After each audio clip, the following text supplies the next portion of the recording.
It's the most wonderful time of the year. Hey, hey, hey, hey.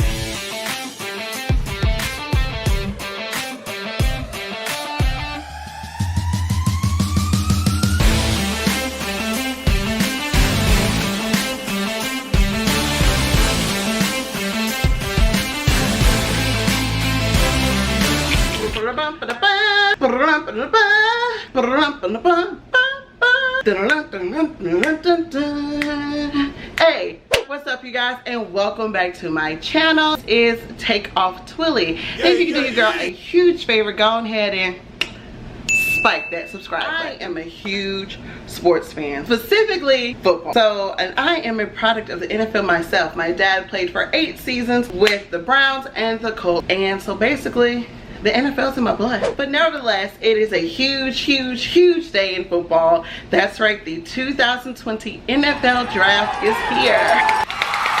If you're anything like me and you have been sports deprived due to coronavirus and quarantine and just need to see anything with the ball, you are just as excited as I am. 2020 NFL Draft starts today, and I figured why not help give y'all a little guide of what to watch for and maybe some tips and things to learn to see how this entire NFL draft thing works. Want to know how it works, the other good stuff behind the scenes with how is it going to work, quarantine situation.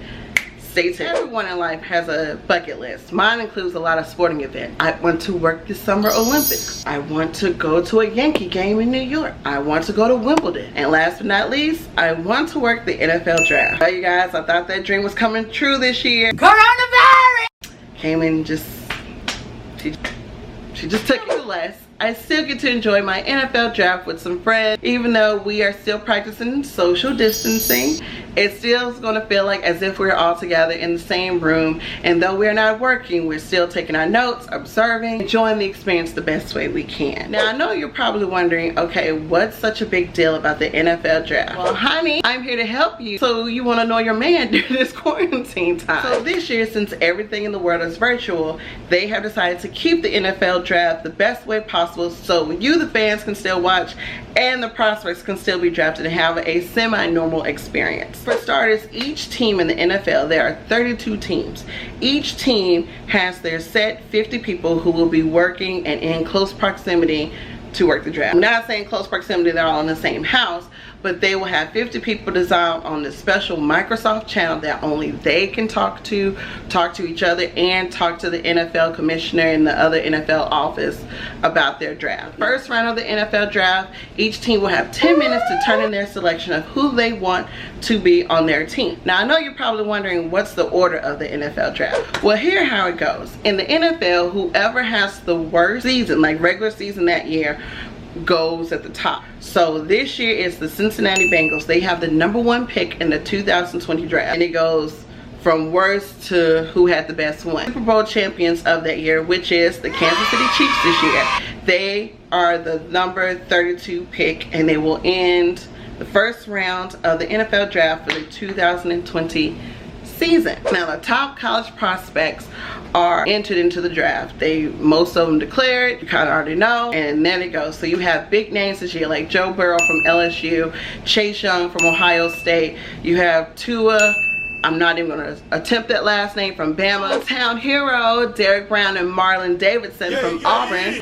They will be entering the draft, as well as many HBCU players, along with international football players. The combine was held like right before Corona kind of hit America. Now, the NFL combine is like the top prospects' time to showcase to many different teams, coaches, scouts, general managers that they are the best and why you should add them to their team and make all their dreams come true. Now, was another kind of twist about this year, a lot of guys didn't go to the NFL combine, or if they did attend, they stated that they weren't going to participate due to injury or just to prepare more, and they were going to perform at their pro day. Well, again, coronavirus came along and those pro days were cease to exist. So it's kind of interesting to see how everything is going to play out, especially if the coaches and staff didn't get to see you perform at Combine. Another interesting fact that I was so excited about this year was they were hosting an HBCU Combine here in Miami, and I was so excited being a product of an HBCU myself as well as my dad. I thought that was a huge honor and great opportunity, so shout out to you, Mr. Troy Vincent,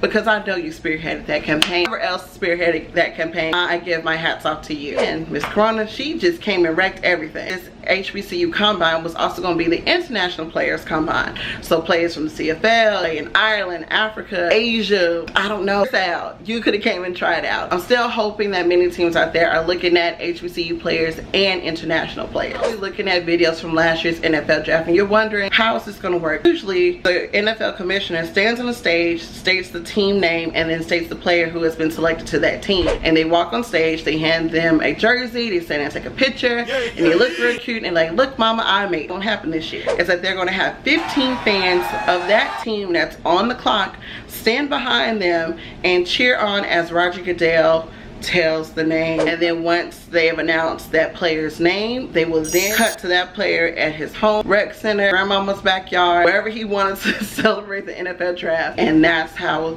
they will conduct this year's NFL draft. Now mind you, just because you were invited to the NFL draft does not mean you are guaranteed to go first round or second round. Prime example, Mr. Geno Smith. Geno Smith and everyone else in the world told him he was going first round. He had planned this huge party in New York, knew he was going first round, and unfortunately he didn't. So you honestly never ever really know. Again, another fun thing about the NFL draft is the person who was selected last gets his own special jersey, and it is called Mr.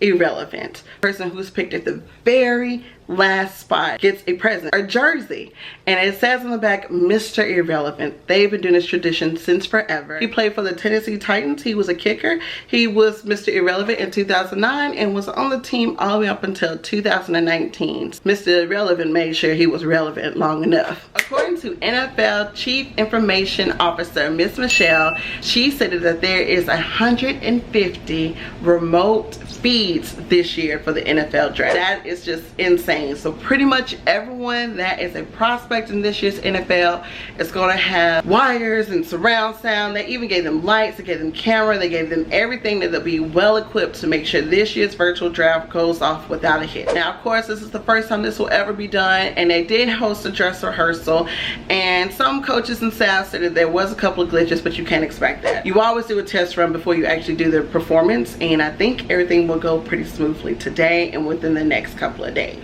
Another cool thing that's being done by the NFL this season is that they're having the NFL Draft-a-thon. So we're taking the old school Dick Clark days, you know, when you had like a panel of people by phone and you're calling and you say, I'm pledging $10 or $5 and different things like that. So the NFL has different celebrities, artists, players, alumni, current, you name it, to help raise money for the relief fund of COVID-19. So I have to give it up to you for putting your efforts in fighting against this crazy coronavirus, because if football season is canceled, I'm going to lose my mind. Like, oh. Another thing that I will be watching for this year's NFL draft is the female agents. Female NFL agents are taking the world by storm. They have a lot of top picks. Last year, Miss Nicole Lynn was the first black woman to have a top 5 NFL draft pick, and that was Mr. Quinn Williams for the New York Jets, and it's huge. And after that, she just skyrocketed. I was fortunate enough to get to meet her during Super Bowl. I talked to her briefly at NFL Combine, and of course I was going to run to her again at the NFL draft, but I'm not even going to say anything. The thing about Miss Nicole Lynn is that she constantly uses her platform to help others and help pave the way. The cool thing about her is that she literally just tweeted yesterday, hey, if this is your first year as an NFL agent and you need help with the NFL draft, please contact me and we will talk for at least 15 minutes. Like, who does that? Like, that is just like amazing. And she's always constantly talking about being a trailblazer and just helping the way for other women to do that as well. And all because of her, I've considered becoming an NFL sports agent myself. But then she said, you gotta go to law school, and I'm like, huh? you know, you never know. The fact that she even spoke to me and even gave me that spark and that idea is just really, really huge. There's this one lady who takes the spot right above her for highest draft pick by a woman, and that is Miss Kim Mayele, who went #2 in the 2018 draft with Saquon Barkley. She works for Rock Nation Sports as a sports agent. And what's even cooler about her story is that she took a sports law class during law school that was taught by another female agent, Miss Kristen Kugler. If I said your last name wrong, Miss Kristen, I am so sorry. But yeah, she owns her own sports agency called K Sports and Entertainment Agent. So that's like really, really dope. I'm still holding out for my girl Nicole to have that #1 NFL draft pick. Like, I know it's coming. She has a lot of clients in this year's draft. Main two that are really going to be the focal points, especially during the first round, is Mr. Jedrick Williams of Alabama and Mr. Jalen Hurts of Oklahoma. And what's so cool about her Jalen Hurts story is that she constantly manifests and puts in the universe what she wants to accomplish. She stated last year that she wanted to represent a quarterback in this year's NFL draft. So when she announced that she got Jalen, I was like, oh my gosh, she did it. If you haven't noticed by now, this is a Nicole Lynn stand account, okay? She is the queen, the creme de la creme, and she's just phenomenal at what she does. What I love about her, she's so transparent about her journey and about the job and the industry, and I've learned so much from her. Even if I don't become an NFL agent, the tips and gems that she has dropped in my life, along as other people, I have included and inputted into my videos and in my life. And like I said, my goals, like I said, who knows, today I may not want to be an agent, but maybe I just want to tell an agent story via video. But nevertheless, I appreciate her and I thank her, and I'm sending you all the best luck vibes. Girl, I know you got this. She's gonna look amazing. Can't wait to see what she's wearing. I just, yeah, like, yeah. If you want to know more about her, you can follow her Instagram and her Twitter. I'm going to link all that below. She even has a YouTube channel, so I'll put that down there as well. She's super busy. Like I said, I saw her at NFL Combine. We literally talked for like probably like 2 minutes. Girl, I'm sorry, I gotta do. And she's like, okay, okay, I gotta take like. Sis is in her bag, and I am here for it. And to any female agent out there, I'm wishing you all the best luck these next few days, and all your hard work will definitely pay off, and I can't wait to watch and see what happens. And what's really, really funny is that last year I went to Deshaun's NFL draft. I'm gonna link the vlog from his NFL draft party last year, and we didn't get there I think until like 2. Which is so funny because like Deshaun was like, oh yeah, don't get here till like 4, and find out it started at 11. Yeah, it was quite interesting. Thank you, Deshaun, for telling us the wrong time. Greatly appreciate it. Going through that process with him was mind-blowing, because you never know what's going to happen. Your agent can tell you, okay, we're thinking probably this round, we're thinking it's going to be this team. That team and that round come and your name isn't called. Okay, all right, so next round, said this one's gonna do it around this time. That round comes, you still don't know. And me and my girlfriends, I was a nervous wreck, and it wasn't even me, so I know Deshaun was probably like a hot mess express. Even though he'll claim that he was too cool and he was okay, what? I was nervous. So we're sitting there, and like I said, I'm texting my people who work in the draft, following everybody on Twitter, trying to like get the quickest update as possible. And I was like, you know, it's really like whatever God has for him, has for him. Put my phone down and I chilled out, and we were outside in his garage like chilling, and his cousin ran out there. He was like, hey, he just got a phone call. Took off room, ran to the living room, and next thing you know, he was selected. It was the coolest thing I've ever experienced in my entire life. Nerve-wracking, but just to see like one of your friends, like their dreams come true, how hard they work, it's just, I love seeing my friends win, and not even just my friends, I just love seeing people win and be joyous, and like I said, their dreams to come true. I'm telling you right now, like the moment I get to work the Summer Olympics, like that'll be one of my dreams come true. Fun fact, my mother worked the Summer Olympics in 1996, and ever since then it's been on my bucket list. I learned a lot from my channel. I know it was a lot. That was something I always wondered. Like, do the agents or anyone just sit there with a stack of team hats and, you know, they just be ready to hand them out as soon as this happened? Or like, you know, I just always wondered how that happened. So if you know the answer to that, please comment below and let your girl know. I hope you learned something today about the NFL draft from my channel. Please thumbs up, and don't forget to subscribe to see more fun sports blogs and content coming your way. Also, leave in the comment section below, put a football emoji, and who is your team? Who do you think your team should draft? Who do you think is this year's sleeper in the NFL draft? I'm wishing you all the best of luck, sending good vibes to the agents, the PR agents, the consultants, the teams, the families, the girlfriends, the pastors, the barbers who gave you that, you know, fresh NFL draft haircut. And to my ladies who are quarantined with their men, girl, I'm sorry, your man gonna be trapped for 3 days, but hopefully my video gave you some helpful tips to learn, and maybe y'all can negotiate and, you know, build a nice little couple bond. Lastly, this can't be a Twillie video without shouting out my 2 teams who are entering this year's NFL draft. It's the Alabama A&M University.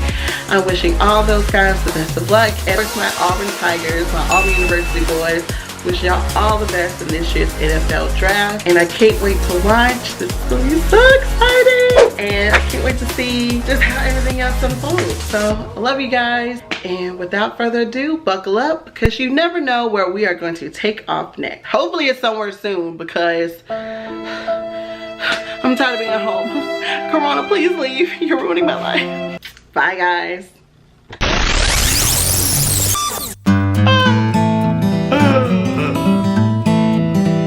In